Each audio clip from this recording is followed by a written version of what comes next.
da Corinthians, da Fluminense e o Cruzeiro? Será que volta com o gás? Bom, então, essa rodada, pra mim, é a rodada-chave. Não vou dizer que daqui sai quem tiver na frente vai ter uma grande possibilidade de título, e eu explico. Eu acho que os adversários agora são chave para os três. O Fluminense pegar o São Paulo tá meio esse negócio de entrega, não entrega, o Fernandão já se estressou, o jogador não é bandido, o Corinthians vai pegar o Vitória quase caindo, brigando para não cair, então fica a Vitória, um barradão, o calor da Bahia, é um negócio complicado, o Bruno César e Dentinho não jogam.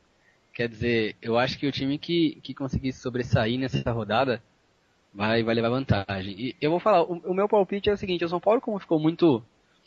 Eu senti do São Paulo uma ofensa muito grande quando se falou em... Sabe, quando se falou vai entregar, então eu senti o São Paulo meio ofendido. Então acho que o São Paulo vai com tudo pra cima do Fluminense pra provar que não gostaria de entregar. Então eu acredito que o São Paulo vença o Fluminense. E Corinthians e Vitória é um jogo muito complicado, cara. É um jogo difícil demais dar palpite. Esse é um palpite muito chute mesmo. Eu vou colocar um empate para ficar meio em cima do muro, porque é um jogo complicadíssimo. E o Cruzeiro ganha do Vasco. O Vasco já devia estar de férias, né? O Vasco, talvez um dos últimos jogos importantes do Vasco tenha sido esse amistoso com o Santos. Quer dizer, não tem nada para fazer mais no campeonato. Já não cai, já não sobe, não tem chance de nada.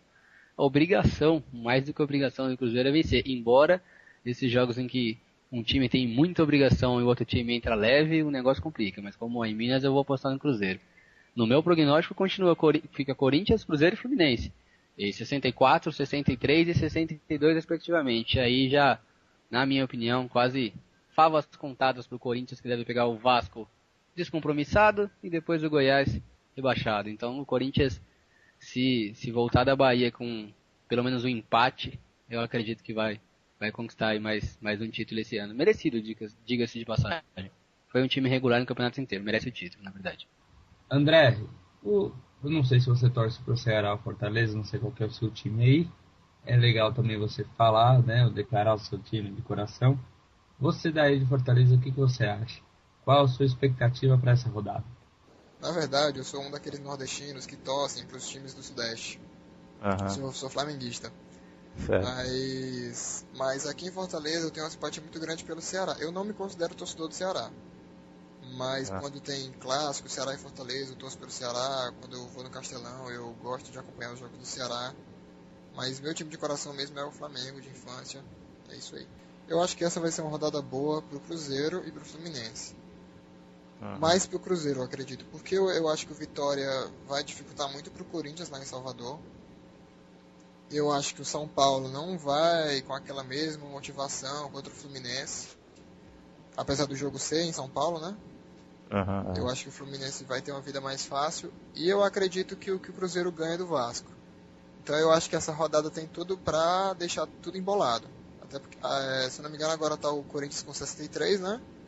Isso. O Fluminense tá com 62. Cruzeiro 60. E o Cruzeiro 60. Eu acho que o Cruzeiro ganha, vai a 63. O Fluminense talvez empate ou vá a 63. E o Corinthians, eu acredito que perde. Então eu acho que essa rodada vai ser aquela rodada que vai embolar tudo. Parte de baixo, eu acho que o Goiás cai.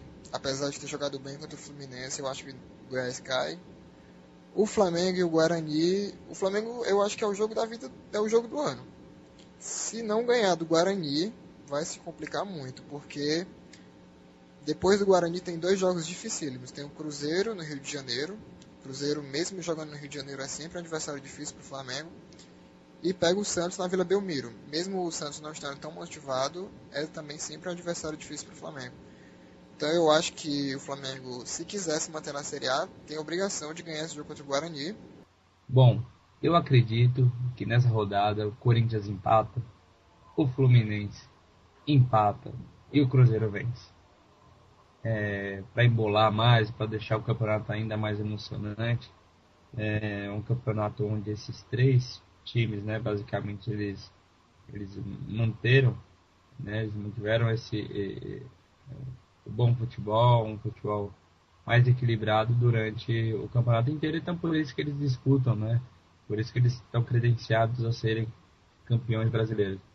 Eu acredito que o Corinthians no final será campeão, porém, né, como dizem, futebol é uma caixinha de surpresas, e como o Muricy Ramalho sempre dizia na época de São Paulo, a bola pula. Então, quem errar na bola perde o campeonato numa fração de segundos. Então, eu convido a todos os ouvintes do Comunicast a acompanhar o nosso programa.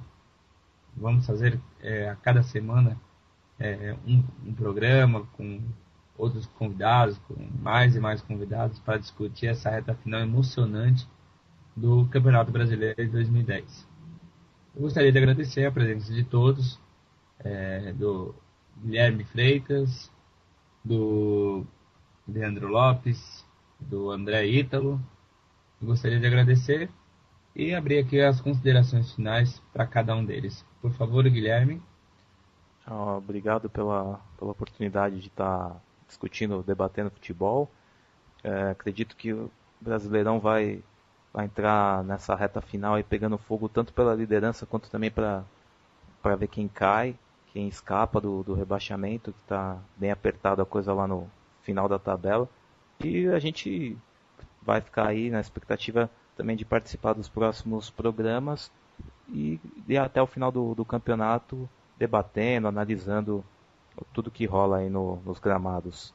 Um abraço a todos e obrigado pela oportunidade. Muito obrigado, Guilherme.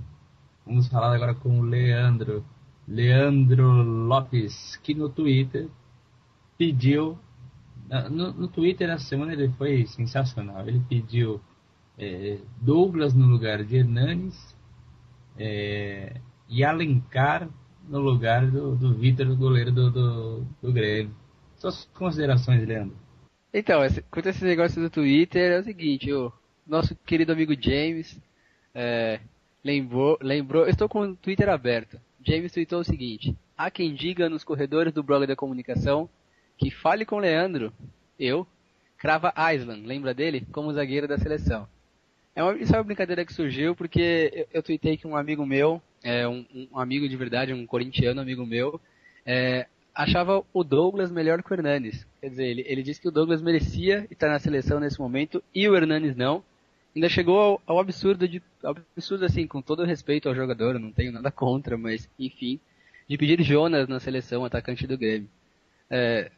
Enfim, com todo respeito ao Douglas, todo respeito ao Jonas, são jogadores para clube, né? Na verdade, o Jonas tá fazendo muito gol, mas hoje a gente escuta as críticas dos corintianos em relação ao Souza. O Souza também já foi artilheiro do Brasileiro. Então, fazer muito gol no Brasileiro em um ano, para mim, significa... É uma marca legal, vai ser artilheiro do campeonato, vai levar para a história dele, enfim, mas nada que exija, nada que mereça, digamos, seleção brasileira. E o Douglas, em comparação com o Hernanes, é uma brincadeira, né? Só pode ser piada, e acreditem, o rapaz falou sério. Então, eu tuitei isso, e aí o James jogou essa brincadeira de colocar o Island na seleção. O Island que nem teve tanta chance assim no São Paulo.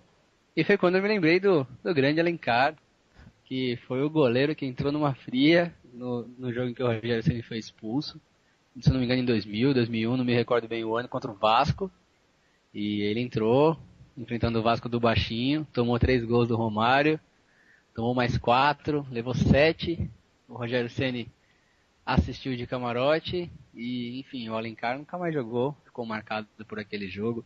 Então foi mais ou menos aquela brincadeira. Comparar Douglas e Hernanes é como comparar o Alencar e o Júlio César, o Alencar e o Ceni. Enfim, é quase esdrúxulo. Essa brincadeira vem daí.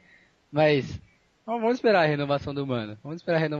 Quem sabe o Wesley não entra. Fica esperto, James. O Wesley é bom zagueiro. Bom, mandar um abraço para todo mundo que escutou o Comunicast. Na próxima rodada estaremos aqui de novo. Estarei aqui, não vou falar como jogador de futebol, né? Na próxima rodada estarei aqui de novo. E um abraço a André, James. E precisando para palpitar, só chamar. André Ítalo, muito obrigado pela participação. Gostaria muito das suas considerações finais do nosso programa. Gostei muito de participar do podcast.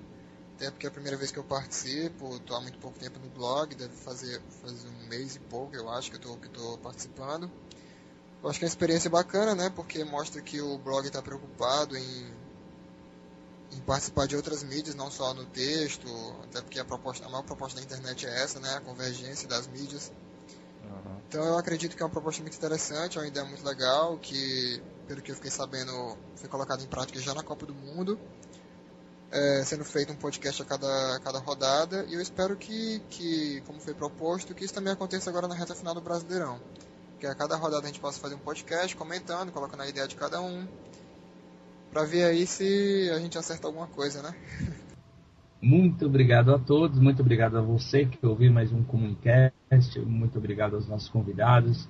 É sempre um prazer produzir um programa especial para vocês e um tema ainda tão gostoso quanto é falar de futebol. Eu me sinto privilegiado por estar comandando esse programa. Um grande abraço e até breve.